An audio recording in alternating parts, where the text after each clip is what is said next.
Hey guys, today we have Mike Filiski. I've known Mike for a long, long time. We went to school together for acting school, and we're going to speak about that a little bit. Mike, please tell us a little bit about yourself. My name is Michael Fliske. I was born and raised in Youngstown, Ohio, which is predominantly like a steel town. So very blue collar, very hardworking. It's near Cleveland, Ohio. So I've learned about hard work and grit and stuff like that at a very young age. Went to college at Miami, Ohio, where I studied architecture. I went on to the University of Pennsylvania in Philadelphia for a master's in architecture. And then from there, I went and obtained another master's from Harvard University in a design related field. Worked in Atlanta for about 8 years, and I moved to New York about 9 years What ago. made you switch over to film industry? When I was sixth grade, we always had Christmas plays. And when I was in sixth grade, for some reason, they decided to cast like four people in this little Christmas play. And they cast me, and I don't know why. They just picked me out and said, "You're going to have lines, and there's going to be singing and stuff like that, like every Christmas play, but we're going to have a play." And I did it. I just absolutely loved it. And it's just something that always stuck with me. So then when I was in high school, we didn't really have a drama club. My school was so small that we usually put on just a play a year. And I did that my junior and senior years, which only years you're allowed to do it. I remember it was just like, but growing up in like a blue collar, it's like, oh, well, you need to become like a doctor, a lawyer, a teacher. You need a real job. If someone told me like, well, acting could be a real job, I might have pursued that. But that was the one thing that always stuck with me being the most enjoyable. So it took the recession in 2010, and it's so cliche. I got laid off in 2010. So I did this totally cliche thing. I'm like, well, if you had time and money, what would you do with it? And I'm like, well, let me try acting. And so this is way back when in Atlanta. And so I pulled up, like back then you'd get the auditions out of like the classifieds in the back of these like back page type newspapers you get. And I saw come in for a cold reading in a small play, the basement of a church in suburban Atlanta. And I went and was lucky enough to get the part.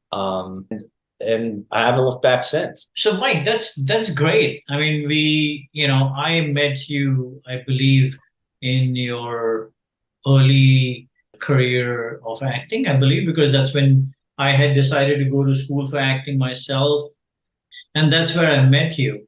Tell me a little bit about that school. Tell me a little bit about your experience. I was working and living in Atlanta for a while, and I always wanted to live in New York, but I just figured I would do up here. So I was looking to move. And so I'm like, well, you know what? Let me try out this summer program. Let me go to New York for a summer, and maybe I'll learn something from this like 6 week acting course, maybe a few tips here and there. And I ended up taking the full 6 week program at Esper, which included voice and speech, Alexander, movement, the acting class we had together. And it just flipped me on my head. Like I had no idea, like it was going to affect me like that, how much I would enjoy it, how much I enjoyed the Meisner technique and how they're teaching it at Esper and what they're doing there. And yeah, I went for my exit interview, and David Newer, our ex-teacher, he's like, "I think you should come back for the 2 year full-time program." It's Right. like, what? I was like, "I live in Atlanta." He goes, "No, I think you should come back. I think you should really give this thing a shot." It's like, "Well, David, I'm older, blah, blah, blah." He's like, "I think you should give it a shot." She's like, "Come on." And so I remember David, we're in that office, and he grabbed me and he walked me down the hall. And I didn't even know what I was doing. He's like, "Late, Michael's going to sign up for the 2 year program right now." And I did. And I still lived in Atlanta. I had no job up here. I had no connections up here whatsoever. But I was like, I have to be here. And so that's what I did. So I signed it. And then that was the end of our summer session. And I went back to Atlanta 2 weeks later, moved all my stuff to Ohio for about a day, came, found an apartment. The next day, drove back to Ohio. The next day, drove all my stuff back. That was like a Saturday, and I started classes at Esper on a Tuesday. I was there for 2 years, full time. And that's a great story. It's you followed your heart, and your heart brought you into the film industry. So this is great. You've done your 2 year class. Now what? I sunk everything into that 2 year program. So like, if I'm going to do it, I'm going to do it. And so I sunk savings and everything into it just to get the most out of it. And I did. It it was literally, I didn't think I would have a life-changing experience, but that 2 years at Esper was. And so it was worth it in that. But then the problem is after you do that, then, the real world catches up. You have to pay bills. And then the big struggle after that, though, was every week you had that creative release. Every week you're kind of expressing yourself creatively. And then once you graduate, you have no outlet. And even though you want to act and are trying to act, there's not a lot out there. So you have to find a way to kind of constantly find that creative outlet. And that was the big adjustment after, to answer your question. And I'm still going through that. Like, it's really hard not to have a creative outlet to express yourself. And so it's about trying to find work or do work or creating your own work to do that. But, it's just like everyone else says, after school, nothing's promised to you. And they say that as, but like, hey, we're teaching your craft, and nothing's handed to you. So sure, you graduated from a great acting school and you learned a lot of great things, so you just got to constantly keep grinding at it. I mean, I know that's like a generalization, but that's what it is. 99.9% of the people that go to school do not make it as actors. And also the 1% that do make it as actors do not make it to a level of Brad Pitt and Tom Cruise. Let's just be real about this.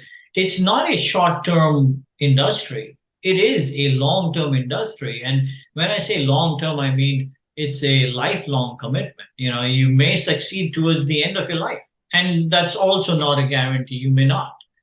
Right. So could you tell us the things that you do on a daily basis to push this career of yours?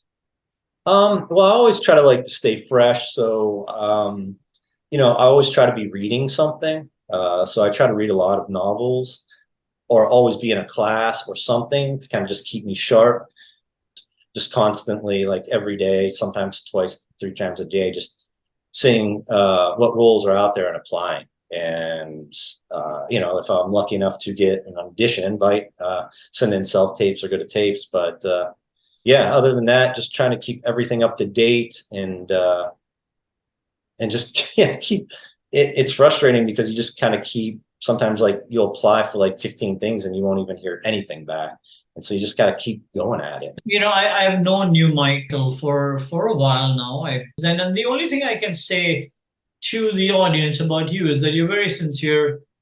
You're a very powerful actor. You do your homework unbelievably well because you you brought the realism to my film before they vanish.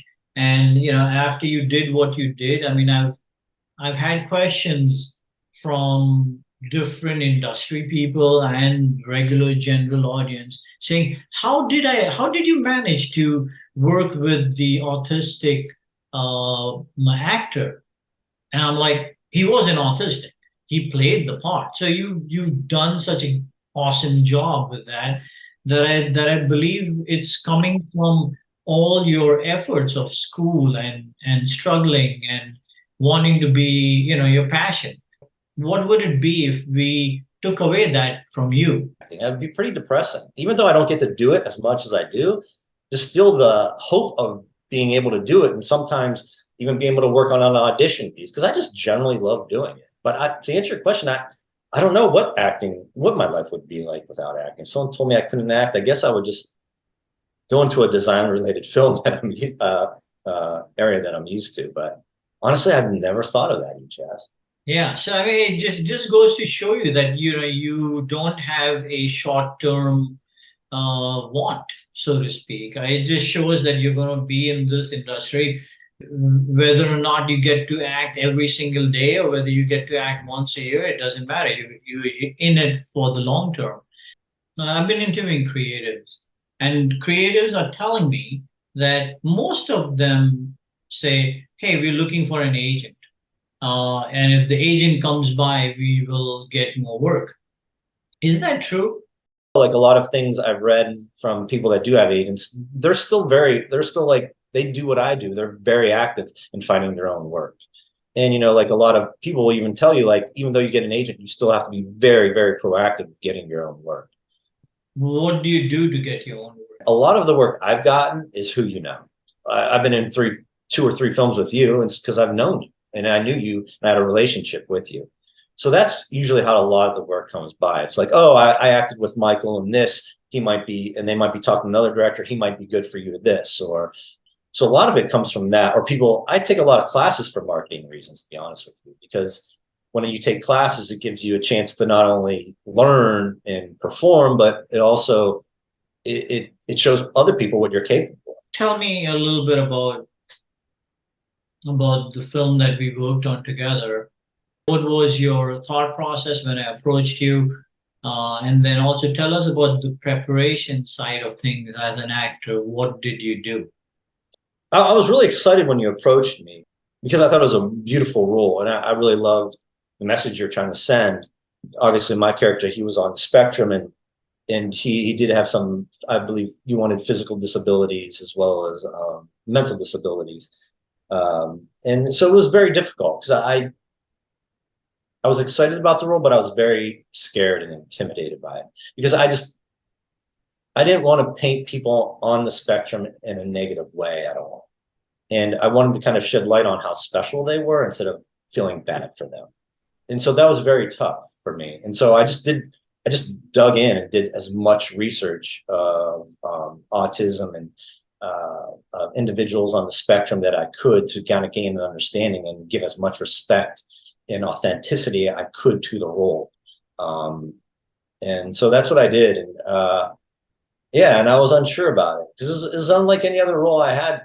I think it had been, I remember doing it. I'm like, this role would be, I'd love an acting role when I just had dialogue and I had to talk to somebody because that role was so physical and we really had no dialogue. So you really had to relate everything just through your actions. And that was extremely difficult, I thought. But because of it, and even then I told you I had sleepless nights. I'd wake up sweating. I'm like, oh my gosh, did I do that role any justice? You know, I just wanted to do that role in the topic justice. So it was a difficult role, but I prepared a lot for it. But I like preparing for it, just like any other role.